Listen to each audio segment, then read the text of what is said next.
అత్తయ్య గారు ఉదయం నుంచి ఏమీ తినలేదు. ఏవైనా పెడతావా అంటే లోపలికెళ్ళి తలుపేసుకున్నారు. ఇప్పుడున్న కోపంలో పిలిచినా తలుపు తీస్తారన్న నమ్మకం లేదు. ఏం చేయాలో అర్థం కావటం లేదు. కంగారు పడాల్సిందేం లేదక్కా. ఆ శరీరం చూసావుగా, ఒక్క పూట కాదు వారం రోజులు తినకపోయినా గుండ్రాయిలాగా అలాగే ఉంటుంది. అత్తయ్య గారు లోపలికి వెళ్ళి ఏం చేస్తారో ఏమిటో. నాకు తెలుసు. లోపలికెళ్ళి ఆ మధుమతిని తలుచుకొని పోయిన ప్రైజులు తలుచుకొని ఎక్కి ఎక్కి ఏడుస్తారు. ఆ తర్వాత కన్నీళ్లు తుడుచుకొని కటింగ్ ఇచ్చుకుంటూ బయటికి వస్తారు. నిజమా?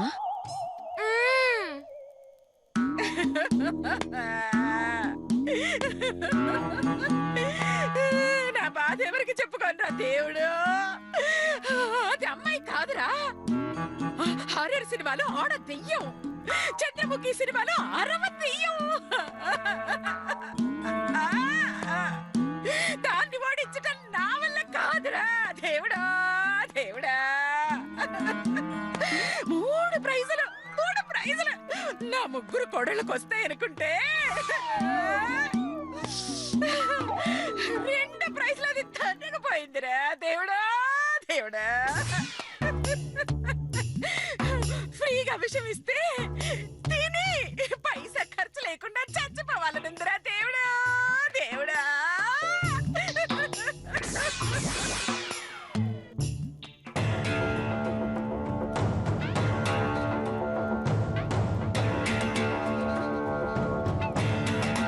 వదినా, ఏమైంది? ఎందుకందరూ అమ్మ గద్దె దగ్గర నిలబడ్డారు? ఈ రోజు ముగ్గుల పోటీ దగ్గర ఆ మధుమతి వచ్చింది. మధుమత? ఆ రాక్షసి అక్కడ కూడా వచ్చిందా? అసలు ఏం జరిగింది?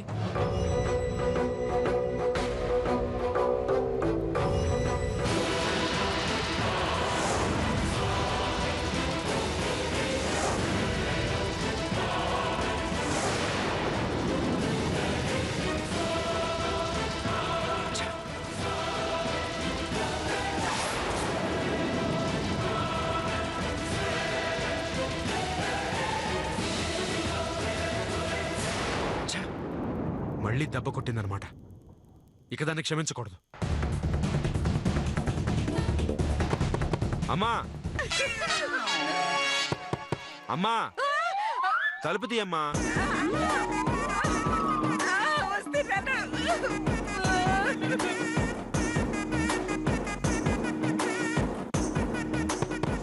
అమ్మా అమ్మ, తలుపు తీయమ్మా ప్లీజ్.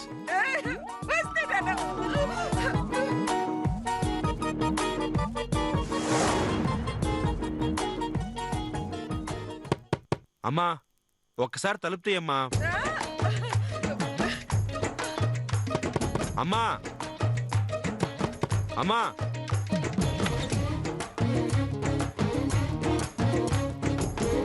జరిగిందంతా వదిన చెప్పిందమ్మా.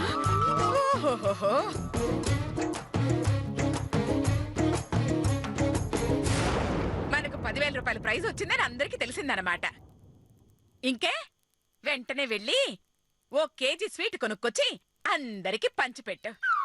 పోటీలో గెలిచినందుకు మీ పెద్దదినకు చీర పెట్టు. పోనా పో. అదేంటమ్మా, ఆ మధుమతి 20,000 పోయినందుకు నీకేం బాధగా లేదా? చచ్చా, నాకెందుకు బాధ? అయినా మధు తప్పించేసింది. మొన్న గణేష్ చందా 10,000 ఇప్పించి నన్ను పుణ్యంలో ముంచేసింది.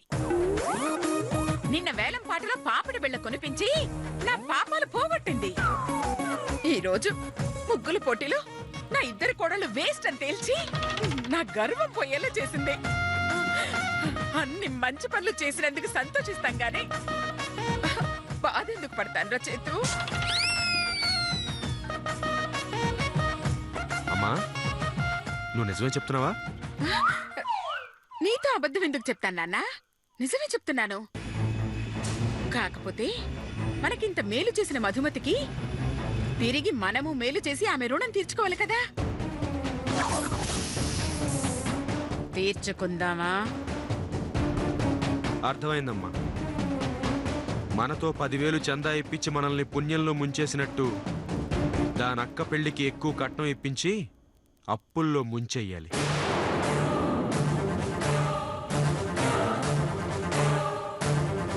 పాపిడి బిళ్ళ కొనిపించి మన పాపాల్ని పోగొట్టినట్టే దానక్కని రెచ్చగొట్టి అక్కర్లేనివన్నీ కొనిపించి వాళ్ళ ఆస్తుల్ని పోగొట్టాలి. ముగ్గుల పోటీలో నీ గర్వం పోగొట్టినట్టే వడ్డీల ఊబిలో దాన్నింట్లోంచి బయటికి ఎళ్ళగొట్టాలి. శభాష్ శభాష్. అందరూ నా నోట్లో మాటే అర్థం కాక చేస్తుంటే నువ్వు నా హార్ట్లో మాటని పసిగట్టి ఈ అనసూయ కొడుకు అని నిరూపించావు. నువ్వు చెప్పింది అక్షరాల నిజం. ఆ మధుమతిని ముంచడానికి దాని అక్కకు మించిన ఆయుధం లేదు. దాన్ని రెచ్చగొట్టి మన వైపు తిప్పుకున్నామో విజయం మనదే. అదెంత పనమ్మా? దానక్క రెచ్చగొట్టకుండానే రెచ్చిపోయే టైపు. ఆ రోజు నిశ్చితార్థంలో చూశాంగా, అది చాలా సెల్ఫిష్ అమ్మా. దాన్ని మన వైపుకి తిప్పుకోవడం పెద్ద కష్టమేం కాదు. చూస్తూ ఉండమ్మా, ఆ మధుమతికి దిమ్మ తిరిగిపోయే స్ట్రోక్ ఇస్తాను. నాకు తెలుసు.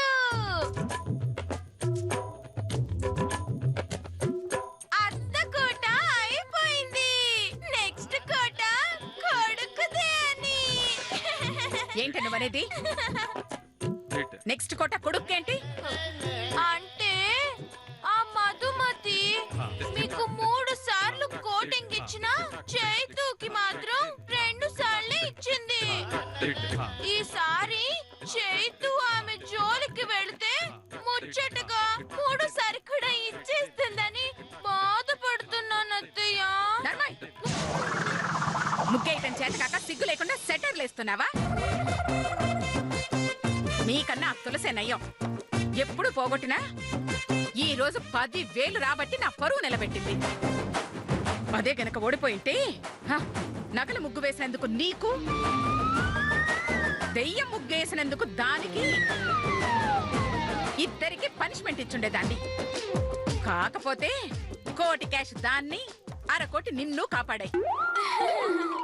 అయినా మాటి మాటికి మోసపోవడానికి, దాని చేతిలో ఓడిపోవటానికి నేను నా కొడుకు చేతకాని వాళ్ళం కాదే. చేవ ఉన్నవాళ్ళం. చూపిస్తాం నీకు, నీలాంటి వాళ్లకు మేమేంటో, మాతో పెట్టుకుంటా ఏం జరుగుతుందో బాగా చూపిస్తాం. పదరా చేతు.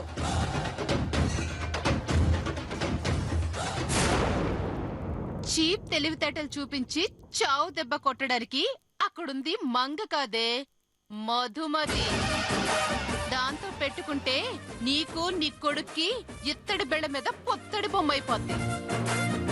అంటే తరువాయి భాగం తెర మీద చూస్తేనే బాగుంటుంది. వస్తా.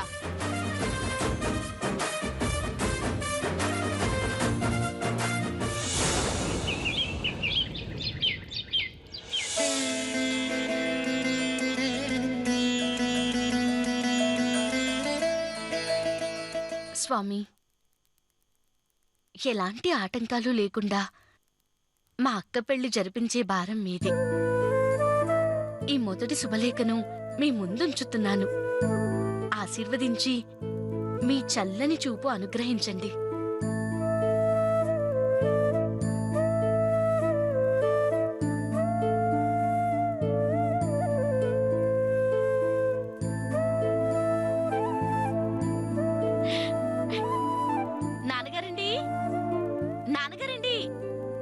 ఏమిటమ్మా?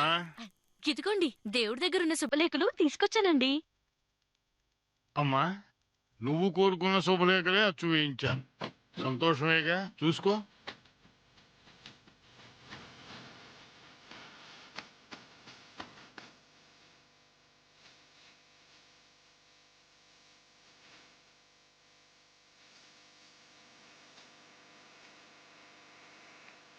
సరే సరే, మిగతా శుభలేఖలు కూడా తీసుకొస్తే ముందు దగ్గరలో ఉన్న వాళ్ళందరికీ ఇచ్చొచ్చేస్తాను.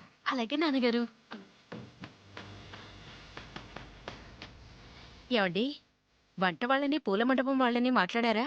మాట్లాడటమే కాదు, అడ్వాన్స్ కూడా ఇచ్చేశాను. ఇక సన్నాయి వాళ్ళు మిగిలారు. సాయంత్రంలోగా వాళ్ళ విషయం కూడా ఫైనలైజ్ చేసేస్తాను. ఇంతకీ మొదటి కార్డు ఎవరికి ఇవ్వాలనుకుంటున్నారు? ఇంకెవరికి? అనసూయాదేవి గారికే ఇస్తాను.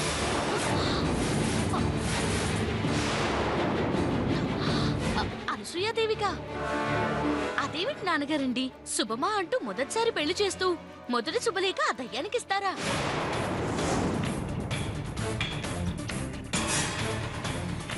ఈ ఒక్కటి మాత్రం నాకు ఇష్టం లేదండి. అంతగా ఆవిడ చేసిన సహాయానికి కృతజ్ఞత చూపించుకోవాలనుకుంటే పెళ్ళైన తర్వాత భోజనాలు ఏమైనా మిగిలితే మొదట ఆవిడింటికి పంపించండి. బంగారంలా తీసుకుంటుంది. అంతేకాని మొదటి కాడు మాత్రం ఆవిడకి ఇవ్వకండి. తప్పమ్మా. ఆవిడ ఎంత చెడ్డదైనా మన విషయంలో మాత్రం మనకి మంచే చేసింది. ఈరోజు పద్మ పెళ్లి ఇంత సంతోషంగా జరుపుకుంటున్నాం అంటే ఆవిడ చేసిన సహాయమేనన్న విషయం మర్చిపోవద్దు.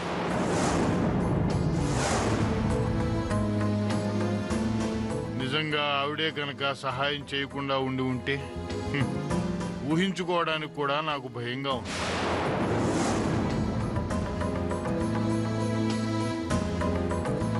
ఒక్క మాటలో చెప్పాలంటే పద్మ పెళ్లి చేస్తున్నది మనమే అయినా చేయిస్తున్నది మాత్రం ఆ అనసూయాదేవి గారే. మీకు నచ్చినా నచ్చకపోయినా నా ధర్మం మాత్రం నేను తప్పను. మొదటి శుభలేఖ ఆవిడికే ఇస్తాను. వస్తాను.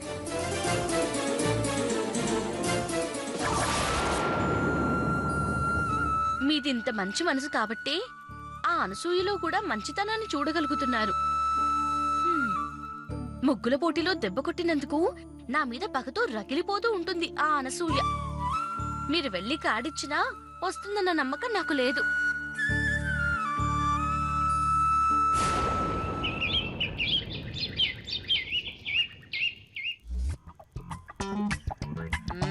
ఏమే మంగా, ఒక్క చుక్క పాలు కూడా వదలద్దు. మొత్తం పిండి. అలాగేనమ్మా. ఆ నువ్వు పెట్టే గడ్డికి ఇదిచ్చేదే 4 చుక్కలు, మళ్ళీ దానిలో 1 చుక్క వదలటం ఒకటి. నీ తడిక మొహం మీద పెడకలు కొట్ట.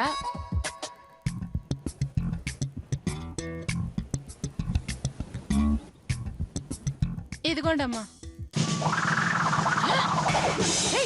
పాలింటే ఇంత తక్కువగా ఉన్నాయి. ఇవ్వలేదమ్మా. ఇవ్వలేదా? నువ్వు సరిగ్గా పిండలేదా? పిండాలంటే అక్కడ ఉండాలి కదమ్మా. అయినా మీరేసే గుప్పుడు గడ్డికి గంగాళాలు ఇచ్చేస్తుందా? మా ముఖాలకి కానా, దాని ముఖానికి దానా ఉంటేగా మీరు పిండుకోవడానికి మేం పిండడానికి. సర్లే సర్లే, వెళ్ళి ఆ దాణా వేసిరా. ఇది దానా. ఇది వేస్తే పాల సంగతి తర్వాత, కనీసం పేడ కూడా వేయదమ్మా. అందుకేగా మనం దాణా వేయింది. అయినా అది ఇచ్చే ఈ గరిటెడు పాలకి ఈ గుప్పెడు దాణా చాలే. వెళ్ళి జాగ్రత్తగా వేసిరా. మనుషుల దగ్గరే అనుకున్నా, పశువుల దగ్గర కూడా పిసినారు తనవా. నీ చాట మొఖాన్ని పీట మీద కొట్ట. వేసినామంటే అలా చూస్తావేంటి? వెళ్ళేసిరా. అలాగేనమ్మా. వెళ్ళా.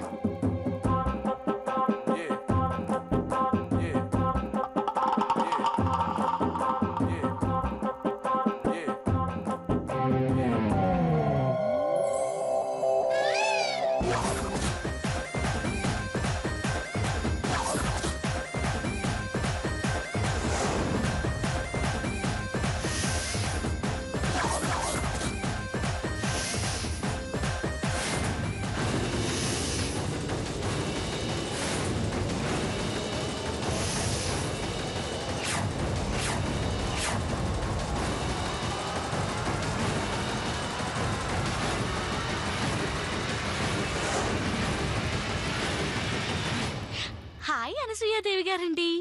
ఏమిటి మింగేసే తిమింగలంలా అలా చూస్తున్నారు? చందా దగ్గర, వేలం దగ్గర, ముగ్గు దగ్గర ఇచ్చిన డోసు సరిపోలేదా అండి? అయినా నాతో పెట్టుకునేంత కండున్నా తట్టుకునేంత గుండె మాత్రం మీకు లేదండి. కాబట్టి సిగ్గుతో చచ్చిపోవడం కంటే జరిగింది మర్చిపోయి మా అక్క పెళ్లికి వచ్చిపోండి అని పిలవడానికి రాలేదండి.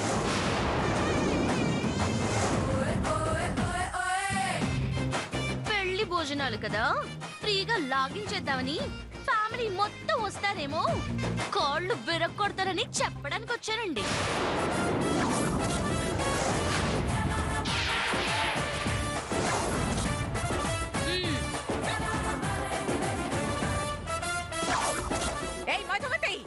అమ్మా, మన మన మధుమతి నాన్నగారే మంగ. రండి మాస్టర్ గారు. ఎంతైనా రక్త సంబంధం కదా, వీణ్ణి చూస్తే అదే గుర్తుకొస్తుంది. అమ్మా రండి.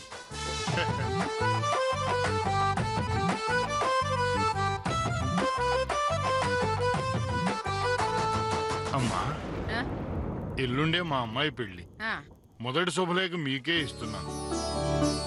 మీ చల్లని దీవెన అందించడానికి మీరు మీ కుటుంబం తప్పకుండా రావాలి. అయ్యో ఏంటి మాస్టర్ గారు, మీ ఇంట్లో పెళ్ళంటే మా ఇంట్లో పెళ్లితో సమానం. మీరు పిలిచినా పిలవకపోయినా పిల్లా జల్లతో సహా ఒకరోజు ముందే మీ ఇంటికి వచ్చేస్తాం. పెళ్లి పనులన్నీ దగ్గరుండి చూసుకుంటాం, సరేనా? చాలా సంతోషం తల్లి. మీ రాక కోసం మా కుటుంబం మొత్తం ఎదురు చూస్తూ ఉంటుంది. వస్తానమ్మా. ఆహా, మంచిది. మాస్టర్ గారు, అమ్మా మీ చిన్నమ్మాయి అదే మధుమతిని అడిగానని చెప్పండి. అదంటే మీకెంత అభిమానం తల్లి. తప్పకుండా చెబుతాను. వస్తానమ్మా.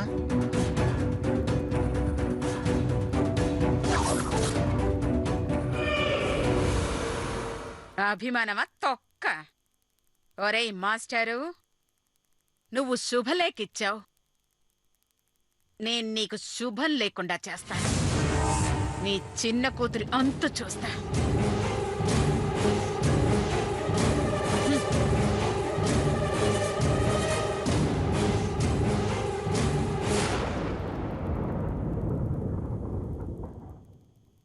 ఇంట్లో ఒక్కరూ కనిపించట్లేదు. అందరూ ఎక్కడ చచ్చారు? వాళ్ళ వాళ్ళ గదుల్లో సచ్చుంటారమ్మా. అదే ఉండుంటారమ్మా. మందు తాగాలి, నిన్ను నీళ్లను కలపాలి, తాగి తాగి ఎంజాయ్ చెయ్యాలి. అమ్మ గదిలోకి రాకుండా చూడాలి. మందు మందు మందు. ఏవండి, ఇప్పటికే చాలా తాగారు, ఇంకా తాక్కండి.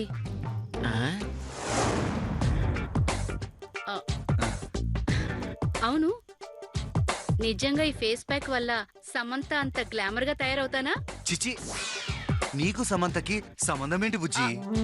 సమంత ఎక్కడా, నువ్వెక్కడా? నీ మొహం ఎప్పుడన్నా అద్దంలో చూసుకున్నావా? మీరలా పొగుడుతుంటే నాకు సిగ్గేస్తుంది. నీకు అలా అర్థమైందా? సర్లే.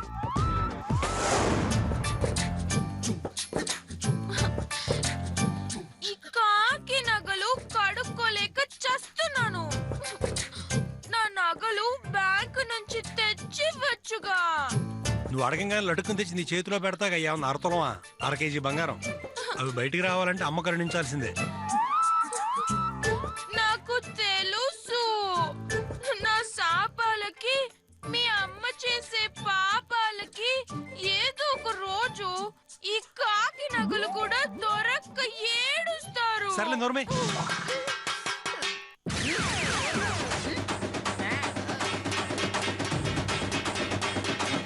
అమ్మో అత్తయ్య. అమ్మో, అమ్మ పిలుస్తోంది. ఇప్పుడు ఏం చేయాలి? ఈ ప్యాక్ తో వెళ్తే భయపడుతుందేమో. డైరెక్ట్ గా ఫేస్ చూస్తేనే భయపడలేదు, ఇప్పుడు ప్యాక్ చూస్తే ఏం భయపడుతుంది లేవే. చాలండి, ముందు మీరు వెళ్ళండి, నేను ప్యాక్ క్లీన్ చేసుకుని వస్తాను. సరే. అమ్మేంటే పళ్ళెం మోగిస్తుంది. నాకు తెలుసు, పళ్ళెం బెల్లులా మోగిస్తుందంటే ఎక్కడో పేవర్స్ గా భోజనం రెడీ అయి ఉంటుందని. సర్లే వెళ్దాం పద. ఏమండి, ఈ ఒక్క పొడి నమ్మలండి. ఇలా ఇవ్వు. అమ్మో అమ్మో, నా పెళ్ళ వేళ పళ్ళెం వాయిస్తోంది అంటే ఏ పెళ్లికో ప్రయాణం అయిన ఉంటుంది. మనం వెళ్ళి తీరాల్సిందే. అమ్మో, కొంపలు అంటుకుంటాయి.